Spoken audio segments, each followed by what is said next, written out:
अस्सलाम वालेकुम, कैसे हैं आप सब। उम्मीद करते हैं खैरियत से होंगे। अल्हम्दुलिल्लाह हम भी खैरियत से हैं। आज हम बनाने जा रहे हैं मैंगो आइसक्रीम। गर्मी के सीज़न में आइसक्रीम की बात ही अलग होती है और आइसक्रीम में भी अगर मैंगो आइसक्रीम मिल जाए तो मज़ा ही आ जाए। घर में चाहे बच्चे हों या बड़े, ये सभी को पसंद आती है। जिसे बनाने के लिए हमने 1 लीटर दूध लिया है और उसे कढ़ाई में डाल दिया है पकने के लिए, और साथ ही में हमने कुछ धागे केसर के डाले हैं और अब हमने इसे पकने के लिए रख दिया है। बस हमें इसे एक उबाल आने तक पकाना है। तो ये देखिए उबाल आ गया है, हमने ढक्कन हटा दिया है कढ़ाई पर से। अब हम इसे चलाते हुए पकाएंगे। हम इस दूध को इतना पकाएंगे कि इसका 3 हिस्सा पक जाए और 1 हिस्सा बाकी रहे। हमें इसे तब तक चलाते हुए पकाना है।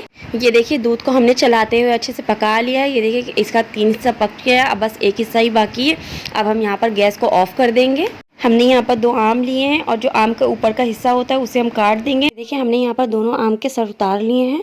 अब हमें क्या करना है, जो चम्मच होता है उसको हम दोनों साइडों से इसके अंदर डालेंगे और इसकी जो गुठली होती है उसे हम बाहर निकाल लेंगे। ये बहुत आसानी से निकल आती है, ज़्यादा मेहनत नहीं लगती है। तो ये देखिए हमने इसकी गुठली निकाल ली। इसी तरह हम दूसरे आम की भी गुठली निकाल लेंगे। दोनों गुठली निकालने के बाद अब जो आम का थोड़ा सा पल्प है उसे हम आम के अंदर से थोड़ा सा निकालेंगे। ज़्यादा मत निकालिएगा, बस थोड़ा सा चाहिए हमें। ये देखिए हमने दोनों आम से थोड़ा थोड़ा पल्प निकाल लिया है और साथ ही में हमने आधी कटोरी छेना लिया है। इसे हमने घर में दूध फाड़ कर बनाया था। तो अब हम एक मिक्सर के जार में आम का पल्प और साथ ही में वो जो छेना हमने निकाला था दूध से उसे हम इसमें डालेंगे और इसका पेस्ट बना लेंगे।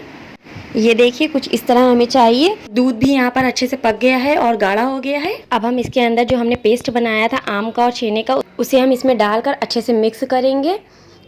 इसे मिक्स करने के बाद अब हम इसके अंदर शक्कर डालेंगे। शक्कर आप अपने टेस्ट के अकॉर्डिंग रखिएगा, जितना मीठा खाते हैं उतनी शक्कर आप ले लीजिएगा।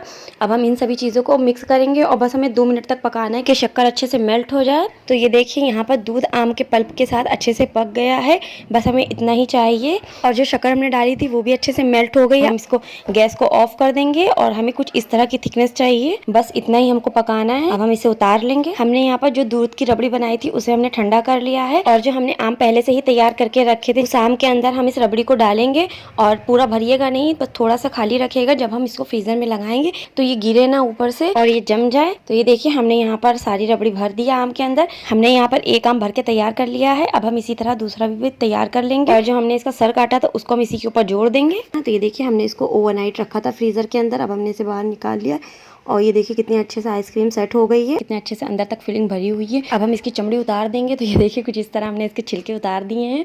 बहुत आसानी से ही उतर जाते हैं, बिल्कुल मेहनत नहीं लगती। लेकिन हाथों में ठंडा बहुत लगता है तो आप ग्लव्स पहन के ही इसे पील करिएगा। आप जिस भी तरह का शेप चाहते हैं उस तरह से आप इसे काटिएगा, आपको जैसे पसंद हो खाना, क्योंकि आपको ही है। हमने यहाँ पर इसे गोल स्लाइस में काटा है और अब हम इसे बादाम और केसर के धागे के साथ सर्व कर देंगे। हाँ तो एक बात बताना भूल गए थे, जब आप दूध पका रहे हो और अगर आपको ड्राई फ्रूट पसंद है आइसक्रीम में तो आप उसी वक्त दूध के अंदर जो भी आपको ड्राई फ्रूट पसंद है आप उसमें ऐड कर दीजिएगा। मेरी बेटी को पसंद नहीं है तो हमने फिलिंग के अंदर कोई भी ड्राई फ्रूट ऐड नहीं किया, हमने सिर्फ ऊपर से ही डाला है इसे। तो ये देखिए ये खाने में बहुत अच्छी बनी थी। तो आप भी इसे अपने घर में बनाइए और अपने बच्चों को खिलाइए। और अगर मेरी रेसिपी पसंद आई तो मेरे चैनल को सब्सक्राइब करिए, लाइक और शेयर भी करिए। दुआओं में याद रखिएगा। अल्लाह हाफिज़।